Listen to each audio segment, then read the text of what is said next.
జై బీజేపీ, జై నరేంద్ర మోడీ.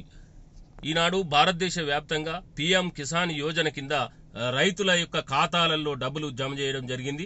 సుమారుగా 11 కోట్ల మంది రైతులకు, పైచీలుక రైతులకు జమ చేయడం జరిగింది. ఈ యొక్క మొత్తం డబ్బు 4.27 లక్షల కోట్ల రూపాయల నిధిని జమ చేయడం జరిగింది. మరి భారతదేశ వ్యాప్తంగా రైతులు సుఖంగా, సంతోషంగా ఉండాలి, వారి కుటుంబాలు ఆనందంగా ఉండాలని చెప్పి ఈనాడు నరేంద్ర మోడీ గారు దేశవ్యాప్తంగా రైతులకు ఈ యొక్క అమౌంట్ను జమ చేయడం జరిగింది. అదేవిధంగా ఒక్కసారి రాష్ట్ర ప్రభుత్వాన్ని మీరు ఆలోచన చేసినట్లయితే రైతు సోదరులు గమనించాల్సినటువంటి అవసరం ఉన్నది. రైతు బాంధవులందరూ కూడా ఆలోచన చేయాల్సినటువంటి అవసరం ఉన్నది. ఈనాడు ఈ తెలంగాణ రాష్ట్ర ప్రభుత్వం, కాంగ్రెస్ ప్రభుత్వం, రేవంత్ రెడ్డి గారి నాయకత్వంలో నడుస్తున్నటువంటి ప్రభుత్వం కేవలం ఓట్ల పండుగ ఉన్ననాడు మాత్రమే రైతు భరోసా గుర్తుకొస్తా ఉంది.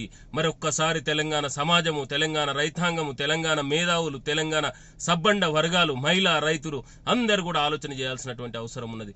నరేంద్ర మోడీ గారి కమిట్మెంట్, నరేంద్ర మోడీ ప్రభుత్వం గారి నిర్ణయాలు మరి ఈ దేశంలో చాలా పటిష్టమైనటువంటి నిర్ణయాలు, రైతుల కొరకు కఠినమైన నిర్ణయాలు, రైతుల క్షేమం కోరినటువంటి నిర్ణయాలు జరుగుతూ ఉన్నాయి. దయచేసి తెలంగాణ రాష్ట్రంలో కూడా భారతీయ జనతా పార్టీ అధికారంలోకి వచ్చినట్లయితే ఇక్కడ కూడా ఈ యొక్క రాష్ట్ర అభివృద్ధిని, ఈ రాష్ట్ర సంక్షేమాన్ని నరేంద్ర మోడీ గారి నాయకత్వంలో ఇక్కడ తెలంగాణలో కూడా మరింత అభివృద్ధి చేసుకోవడానికి అవకాశం ఉంటుంది కనుక రాబో ఎన్నికలలో భారతీయ జనతా పార్టీకి అవకాశం ఇవ్వాలని చెప్పి ఇక్కడ కోరుతా ఉన్నాను. జై బీజేపీ.